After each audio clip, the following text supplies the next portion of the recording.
I drank the tea my mother-in-law gave me, and a few minutes later, I was fighting for my baby's life.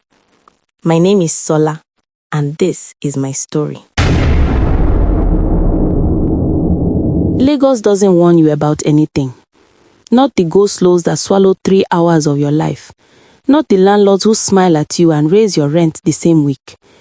Not the love that walks in looking like answered prayer and turns out to be a door into someone else's unfinished war. My name is Sola. I was 31 when I married Tunde. Old enough to know better, my mother said. Young enough to believe I did.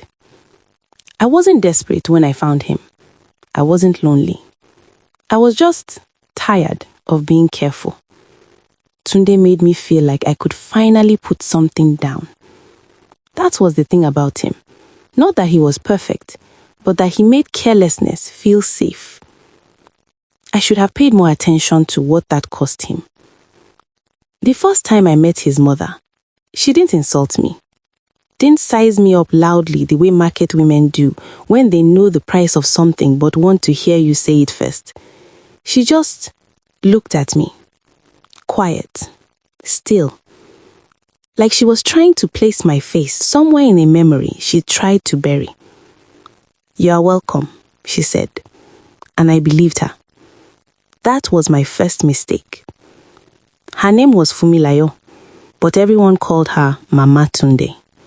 As if her whole identity had been absorbed into him, the son she had raised alone in a face me I face you in Yaba, after his father walked out and didn't look back. Living in that house felt like learning a new language nobody would teach you directly. She wasn't dramatic, never raised her voice, never confronted me openly. But she had a way of making you feel like you had just said something wrong in a room where nothing had been said at all. I tried. God knows I tried. I cooked the soups she liked. I greeted her the Yoruba way, bending low, calling her Ma. I laughed less loudly when Tunde and I were happy so she wouldn't have to see it. That last part, I didn't notice I was doing it until the day I caught myself swallowing a laugh mid-breath and realized I am already shrinking. One evening, I found her in the sitting room, holding a framed photograph. A younger version of her. Skin smooth, head wrapped, standing beside a man who had his arm around her shoulder like she was something worth protecting. Tunde, small and round-cheeked, stood in front of them both. "Mama, you look beautiful here," I said. She didn't smile. She set the photo face down on the table. That was before I understood some things. She didn't explain what things. She didn't need to. That night, I asked Tunde about his father. We were lying in the dark. Outside, a generator hummed. Somewhere on the street, someone was frying akara late. He was quiet for so long, I thought he'd fallen asleep. Then, he didn't just leave, he vanished. Took the money in the account, left her with me, a one-room flat, and nothing else. "How old were you?" 4. I lay there thinking about a woman left alone with a 4-year-old boy and an empty account, and whatever was left of her belief in people. I felt sorry for her. I should have felt more afraid. Because here is what I didn't yet understand. Mama Tunde didn't hate me. Hate would have been simpler. Hate has an object, a reason, an edge you can find. What she felt was older than hate. She looked at me and saw a woman receiving what had been taken from her. She looked at Tunde choosing me and felt herself being left all over again. I started noticing things. The way her face tightened whenever Tunde reached for my hand at the dinner table. The way she'd call him, "Tunde, come," in the middle of conversations I was having with him. Her voice carrying that particular tone that said, "He belongs to me first." The way she went completely still the day I mentioned us looking for our own place. Not angry, still, like a woman deciding something. I told Tunde, not once, several times. He would listen carefully, nod slowly, and say, "She's just old-fashioned. She will come around." Or, "You know what she went through. Give her time." And I loved him, so I gave her time. But what I understand now and didn't then is that Tunde had spent his whole life managing the space between his mother's pain and the rest of the world. He wasn't choosing her over me. He genuinely didn't know there was a choice being made. When I got pregnant, I thought something would shift. I thought, a grandchild, surely this opened something. I was naive in the specific way that hope makes you naive. The way it lets you believe that love can reach a place that only healing can actually touch. She cooked pepper soup the day I told her, brought it to me herself, set it down gently. "For the baby," she said.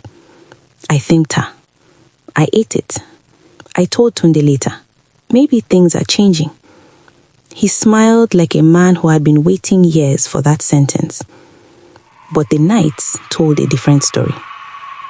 I heard her sometimes, moving through the kitchen in the dark when she thought the house was asleep. Once, I crept to the hallway and saw her standing at the window, her back to me, talking to no one. I couldn't hear everything, just pieces. Gave everything, left me like I was nothing. Won't happen again. I stood there in the dark hallway of that Yaba house with my hand on my belly and felt something cold move through me. The night of the tea, it was raining. One of those Lagos rains that comes suddenly and means it, drumming on zinc roofs, flooding gutters, making the world feel very small and very enclosed. Tunde was asleep. I was in the sitting room, unable to find a comfortable position, the baby pressing against my ribs. She appeared from the kitchen, holding a cup. Calm, unhurried. "Drink this. It will help you rest." The steam rose between us. Something in me, some animal wordless part, did not want to take it. But she was already setting it in my hands, and I had spent months learning how to not offend her. I lifted the cup. The smell was herbal, familiar, almost convincing. I drank. The pain started low. Then it moved. Then my body became a language I didn't recognize, saying things I had no words for. I remember calling for Tunde. I remember the floor. I remember looking up at her from the floor. This woman who had survived everything, who had built a son from nothing, who had been broken by a man and somehow kept living. And her face was not angry, not triumphant. It was rested, like something that had been clenched for years had finally let go. That was almost the worst part. At the hospital, they told me the baby had survived. I cried in a way I hadn't cried since I was a child. The ugly, gasping kind. The kind that doesn't care who sees it. Tunde sat beside me and held my hand and wept too. And then he told me things he had never said before.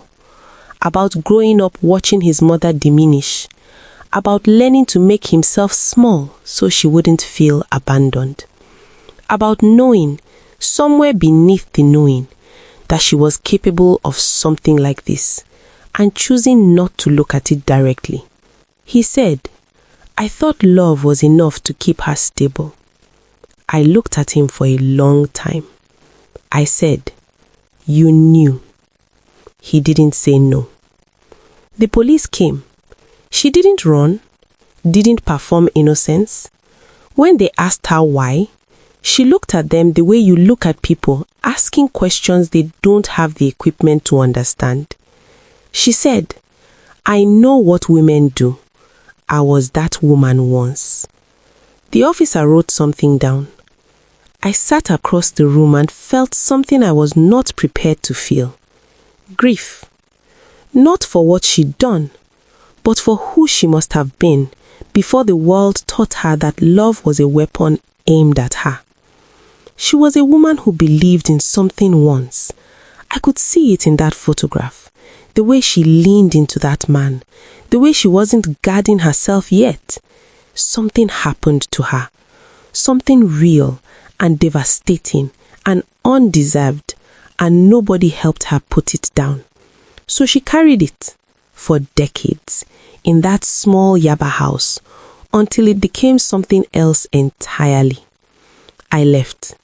Not in anger, not in the dramatic way Lagos stories usually end, with shouting, with doors slamming, with curses following you down the street. I left quietly, the same way she had always operated, intentional. I left because I had a child to raise, and I refused to raise her inside a wound.